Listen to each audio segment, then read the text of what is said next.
안녕하세요. 행복지킴이 선영입니다. 오늘은 폭락장세 대응해서 돈 버는 투자 방법에 대해서 알아보도록 하겠습니다. 오늘 1600 코스피 지수가 무너졌습니다. 그래서 이제 지금 폭락장세로 가고 있는데요. 많이들 불안하시고 공포스러우실 거예요. 그러면 이런 장세에서는 어떻게 대응해서 어떻게 돈을 벌어야 되는지 투자 방법에 대해서 알아보도록 하겠습니다. 구독과 좋아요는 저에게 힘이 됩니다. 500명을 향해서 달려가도록 하겠습니다. 여러분들의 많은 지지와 성원 부탁드리고요. 좋은 컨텐츠로 보답하도록 하겠습니다. 먼저 이제 경기의 저점과 고점이 어디냐. 우리가 흔히들 무릎에서 사서 어깨에 팔아라 라는 말을 사람들이 많이 하죠. 그러면 경기의 저점이 어디고 고점이 어딘지를 우리가 우선 알아야 됩니다. 지금이 폭락장세라는 느낌은 오는데 정말 경기 저점이냐 라는 의문이 드실 거예요. 그러면은 어떻게 판단을 해야 되는지 본인이 판단을 할 수 있으셔야 되겠죠. 그러면 한번 보면요. 보통 우리가 이제 자산을 배분을 하죠. 재테크를 잘 하려고 하면 우선은 자산을 배분해야 됩니다. 그러면 우선은 이렇게 되겠죠. 내가 만약에 목표로 하는 금액이 10억이다. 그러면 그 10억에 대해서 10분의 1 정도를 우선 돈을 모아야 됩니다. 그러면 10억이면 10분의 1이니까 1억이 되죠. 그러면 그 1억을 내가 어떻게 자산 배분을 할 거냐. 이 자산 배분이라는 거는 포트폴리오보다 상위 개념인데 주식은 몇 프로로 하고 채권 등 고정이율은 내가 몇 프로로 하고 그리고 현금은 내가 몇 프로로 하고 부동산 비중은 어떻게 할 거냐. 이게 자산 배분이죠. 근데 자산 배분을 하기 전에 아까도 말했지만 목표 금액의 10분의 1을 만들어서 하면 좀 더 효율적이라고 할 수 있습니다. 그러면 우리가 보통 경기 저점이다, 고점이다 할 때 우리가 판단하는 기준이 사실 일반인들은 어렵습니다. 경제신문을 매일 읽고 그리고 애널리스트들이 쓴 산업 리포터도 읽어보시고 경제에 관련된 책들도 많이 읽어보시라고는 많이들 말씀을 하시지만 근데 그걸 읽어도 내가 경기 저점인지 고점인지 판단하기가 어려우실 거예요. 그래서 이제 제가 한번 정리를 해보면은 이렇거든요. 경기 저점. 그럼 과연 지금 경기가 저점이냐? 라고 의문을 이제 하실 건데, 보통 이제 경기 저점의 흐름을 읽을 때는 뉴스나 신문이나 이런 것들을 보면 알 수는 있죠. 근데 어떻게 아느냐면 정부가 추경 예산을 세운다거나 또는 확장 재정을 하는 거예요. 돈을 푸는 거죠. 경기가 어려우니까 돈을 푸는 거예요. 그래서 지금 어떻습니까? 돈을 많이 풀어서 달러가 엄청 올랐죠. 그래서 이제 달러에 투자하신 분들은 돈을 지금 많이 벌고 계실 텐데, 그러니까 이제 돈을 많이 푸는 정책을 하는 거죠. 정부에서는.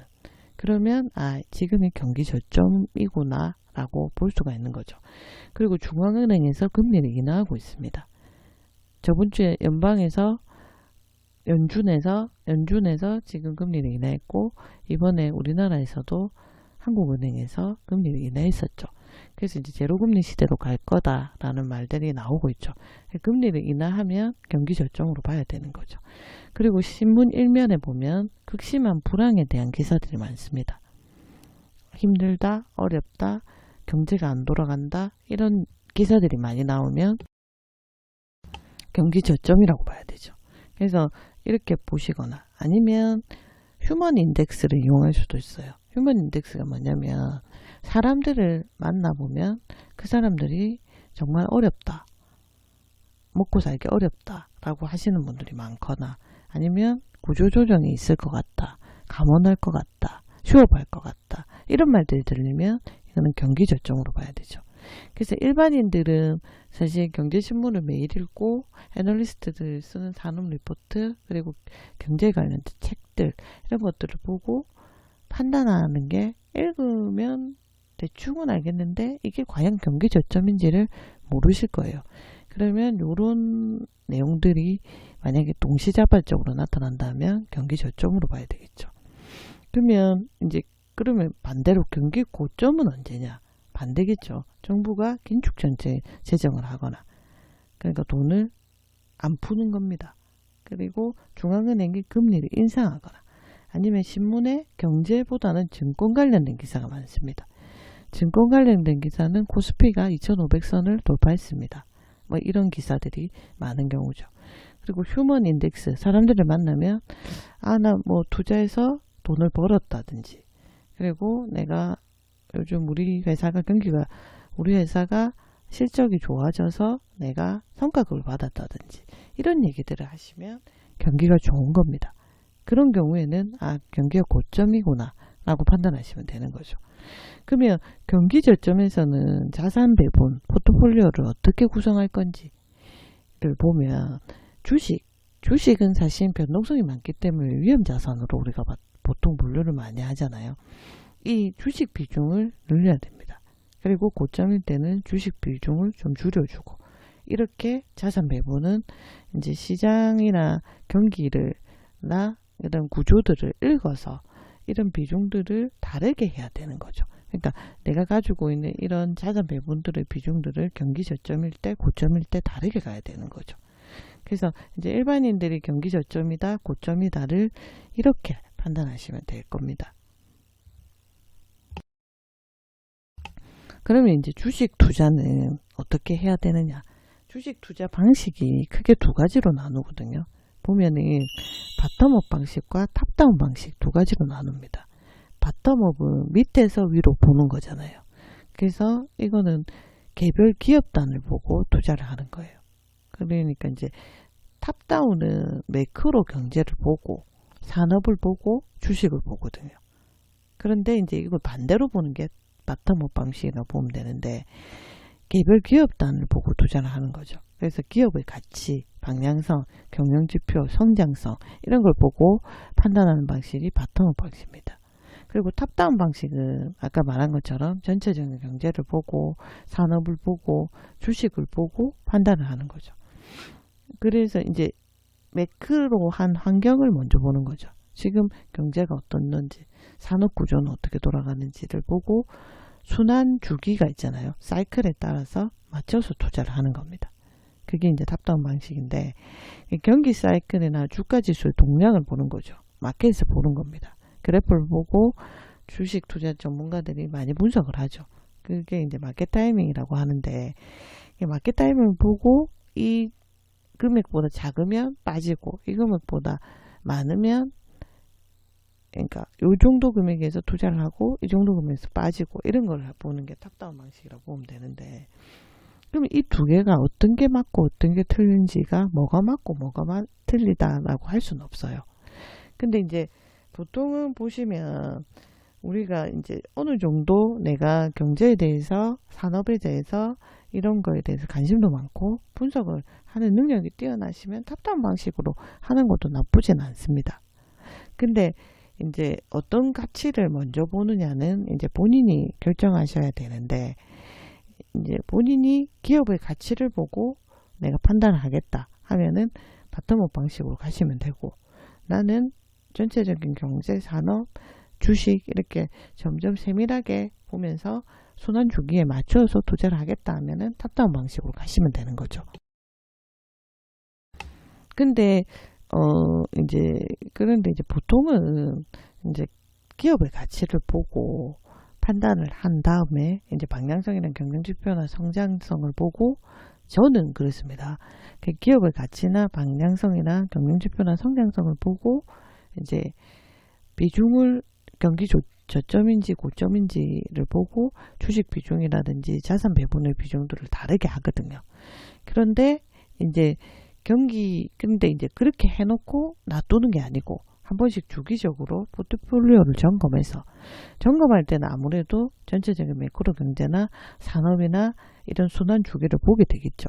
이런 거를 참고를 해서 이제 조정하거나 점검할 때, 내가 예전에 기업의 가치를 보고 이 주식이 괜찮다고 생각해서 샀는데 그때 내가 판단을 잘못했다든지, 아니면 이거보다 좀 더 좋은 주식이 기업의 가치가 보여요. 그러면 그걸로 갈아타야 될 시점에는 이제 전체적으로 점검할 때는 경제가 어떻는지, 산업 구조가 어떻는지, 매크로 환경이 어떻는지, 순환 주기가 어떻는지를 보게 되겠죠.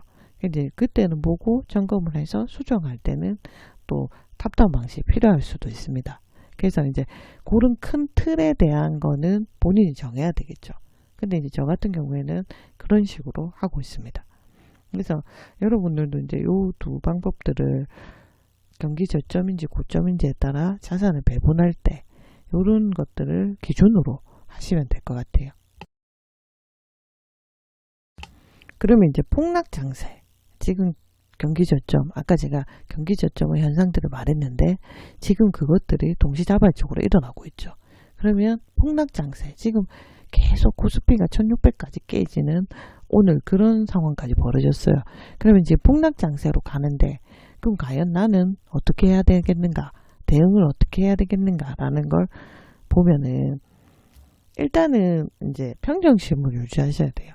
지금 극도로 불안하실 거예요. 코로나 때문에, 팬데믹 현상 때문에 지금 주식이 완전 폭락했습니다.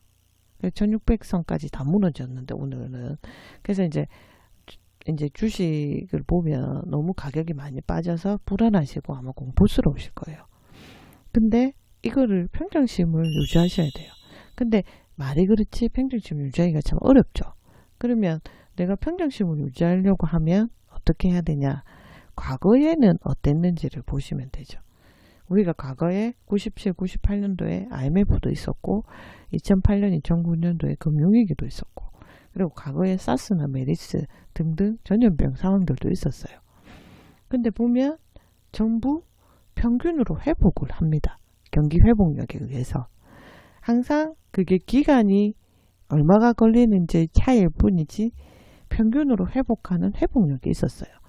만약에 그때가 지금처럼 극도로 불안하고 공포감이 조성이 됐다면, 지금 우리가 경기가 회복하지 못했다면 우리는 부도를 맞는 국가 부도가 되었겠죠. 근데 그렇지 않잖아요. 그래서 이제 과거를 기준으로 판단을 해야 되죠. 극도의 불안감과 공포감이 있으면 과거에는 어땠는지, 그러니까 우리가 IMF 때, 금융위기 때, 그리고 각종 전염병이 있었을 때 그때도 공포스러웠고 불안했을 거예요. 근데 그때는 우리가 어떻게 했는지를 보면 평균 회복력에 의해서 경기 회복력으로 회복을 했단 말이에요. 그래서 경기를 순환한다는 그런 원칙을 있다라는 걸 알고 계셔야 돼요. 이게 세우셔야 돼요. 아, 경기는 순환한다. 나빴다가 좋아졌다가 사이클을 그리면서 회복하고 등락하고 반등하고 하는 거를 주기적으로 하고 있구나 라는 원칙을 세우셔야 되고, 그리고 이런 걸 판단했을 때 다시 회복하구나, 경기는. 그게 기간의 문제일 뿐이지. 그래서 평정심도 유지하셔야 돼요. 그리고 아까 말한 것처럼 경기 저점, 폭락 장세일 경우에는 이제 자산 배분을 해야 되잖아요. 그러면 내가 주식을 몇 프로, 채권이나 고정 이율이 나는 걸 몇 프로, 현금을 몇 프로, 부동산을 몇 프로를 보유하겠다는 자산 배분을 해놓은 거에서 지금이 경기적 저점이잖아요. 폭락 장세라고 보거든요, 제가 보기에는. 그러면은 주식 비중을 늘려가야 됩니다. 분할 매수를 해야 되죠. 아까처럼 기업의 가치나 성장성이나 아니면은 경기 지표를 보고 내가 주식을 정해서, 아니면 평소에 내가 눈여겨봤던 주식이 있고 이 기업이 괜찮다고 생각했는데 분할해서 매수를 하는 거죠. 그래서 이제 그거를 위기를 기회로 삼아서 분할 매수를 하시는 거예요. 그리고 해놓고 주기적으로 점검을 하시는 거죠. 매일 그래프를 보시고 매일 이 사이클이 어떻게 돌아가는지 보면 극도로 불안하고 공포스러워집니다. 그래서 주기적으로 그냥 이렇게 한 번씩 들어가서 보셔서 내가 분할 매수한 주식을 제대로 산 건지 점검하는 거는 제가 볼 때는 필요하다 생각하거든요. 그때는 이제 탑다운 방식이 필요하겠죠. 그래서 이제 그런 것들을 바텀업하고 탑다운 방식을 적절히 활용하셔가지고 이거를 분할 매수를 하시는 거죠. 그래서 이런 거를 처음 겪어보시거나 아니면은 그걸로 인해서 돈을 잃은 적이 많으시거나, 근데 제가 볼 때는 상장 폐지하지 않는 한은 경기는 순환하고 회복하는 능력이 있기 때문에 평정심을 잘 유지하시면 괜찮은 수익으로 돌아올 거라고 저는 생각하고요. 그래서 이제 훈련이나 경험이 이럴 때 필요한 거죠. 이렇게 극도로 불안하고 공포스러울 때 내가 얼마나 경기가 회복력을 믿고 평정심을 유지해서 그 주식 비중을 늘려가면서 분할 매수해서 좀 더 부자가 되기 위해서 자산을 얼마나 잘 굴렸는지에 따라서 이런 훈련과 경험을 많이 하셔야 내공이 키워지고 이 내공이 키워져야 내 자산이 2배, 3배 늘어날 수 있게 되는 거죠. 그래서 우리가 보통은 100만원씩, 그러니까 보통 200만원 정도 받으시면 100만원 정도를 저축할 수가 있는데, 그러면 1년에 1200만원이에요. 그러면 1억을 모으려고 하면 9년이 걸리죠, 보통. 그런데 이런 경제위기, 경제위기는 아니지만 이런 전염병으로 인한 어떤 폭락장세, 경제위기가 왔을 때, 이럴 때 이제 이런 걸 기회로 삼아서 이렇게 늘리면 수익률을 보통 수익을 하는 부분들에 대해서 몇 배, 또 몇 수십 배 늘릴 수 있는 기회가 될 수가 있습니다. 그래서 이런 기회를 삼아서 그 9년, 내가 1억을 모으는데 만약에 9년이 걸렸다면 그거를 3년, 4년으로 줄일 수 있는 기회가 될 수 있는 거거든요. 그래서 이런 기회를 잘 활용하셔서 훈련하고 경험하는 내공을 키우셔서 경제가 순환한다는 걸 믿고 평정심을 유지하시면서 분할 매수하셔서 부자 되시기 바랍니다. 오늘은 요거 또 하나 보여드릴게요. 저번에 이제 한 건데, 과거 전염병 발병 직후에 회복 속도를 보면 이게 6개월 뒤에 다 회복을 했어요. 이렇게 보면 이 동영상이 저번에 했었거든요. 그래서 저번에 동영상 한번 보고 오셔갖고 오늘 본 것까지 이렇게 합쳐서 지금 폭락장세에 대응을 하시면 돈을 많이 버실 수가 있을 겁니다. 오늘은 이제 폭락장세에 대응해서 돈 버는 방법에 대해서 말씀을 드렸고요. 그리고 이 영상, 그리고 저번 주에 제가 일요일날 올렸던 영상 2개 보시고, 이 폭락장세, 지금 많이 불안하시고 극도로 불안한 이거를, 위기를 기회로 삼아서 내 자산을 평소에 수익을 많이 못 낼 수 있는 그 폭을 늘려가셔서 부자 되시기 바랍니다.